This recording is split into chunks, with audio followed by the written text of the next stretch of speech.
Hello everyone, welcome back to my channel. Chicken biryani అండి. Chicken biryani చేయాలంటే ముందుగానే మనం చికెన్కి మసాలాలన్నీ పట్టించి గంట లేదా అరగంట పక్కన పెట్టేస్తాం కదా. అలా కాకుండా ఇన్స్టెంట్గా ఎలా చేయాలనేది ఈ వీడియోలో చూపిస్తాను. రైస్ కోసం స్టవ్ పైన వాటర్ అయితే పెట్టేశాను. అందులోనే హోల్ గరం మసాలా, కొత్తిమీర, పుదీనా, కొద్దిగా ఆయిల్, సాల్ట్ వేసి పెట్టుకున్నాను. రైస్ కూడా కడిగి పక్కన పెట్టేశానండి. చికెన్లోకి మసాలాలు అయితే వేసేసుకుందాము. రైస్కి చికెన్కి సరిపడా మసాలా అయితే వేసేసుకోవాలండి. కారం, ఉప్పు, పసుపు, అల్లం వెల్లుల్లిపాయ పేస్ట్, పచ్చిమిరపకాయల కారం దంచి వేసుకోవాలండి. 1 స్పూన్ వరకు ఫ్లేవర్ బాగుంటుంది. అలాగే యాలకులు, 1/2 టేబుల్ స్పూన్ వరకు సాజీరా, అలాగే కొద్దిగా గరం మసాలా పౌడర్, 3 టేబుల్ స్పూన్ల పెరుగు అయితే వేసుకుంటున్నానండి. నేను గరం మసాలా కొద్దిగానే వేశాను, ఎందుకంటే నేను బిర్యానీ మసాలా యాడ్ చేస్తాను. మనకు మార్కెట్లో ఈజీగా దొరుకుతుంది బిర్యానీ మసాలా. 2 టేబుల్ స్పూన్ వరకు బిర్యానీ మసాలా అయితే వేసేసాను. ఒక మీడియం సైజ్ నిమ్మకాయ రసం పిండేసుకోవాలండి.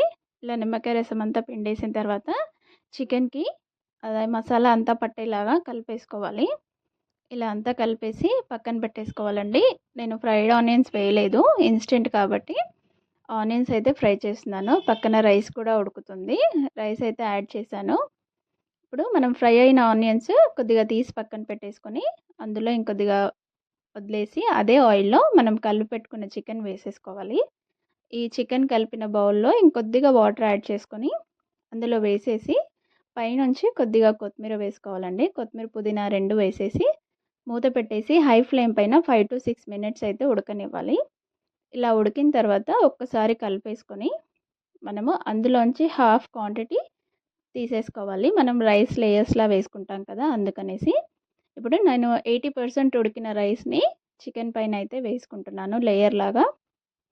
ఇలా వేసుకున్న తర్వాత రైస్ పైనుంచి చికెన్ అయితే వేసేసుకోవాలండి. చికెన్ వేసిన తర్వాత మనము ఫ్రైడ్ ఆనియన్స్, అలాగే కొత్తిమీర, పుదీనా, నిమ్మరసం కూడా వేసేసుకోవాలి.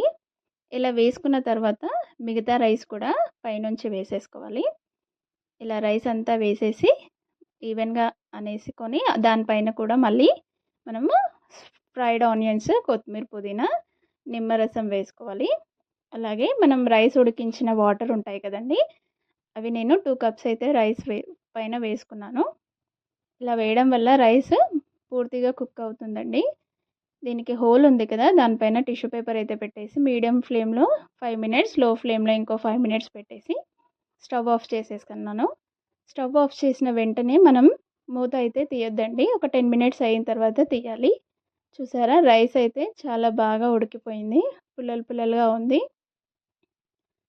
టేస్ట్ కూడా చాలా బాగుంటుందండి. ఒకసారి మీరు ట్రై చేసి చూడండి. బిర్యానీ ఫ్లేవర్ అయితే ఎక్కడా తగ్గదు. సేమ్ అదే ఫ్లేవర్లో వస్తుంది. ఇన్స్టెంట్గా అయిపోతుంది. నా వీడియో కనుక నచ్చితే ప్లీజ్ లైక్ చేయండి, షేర్ చేయండి, సబ్స్క్రైబ్ చేసుకోండి.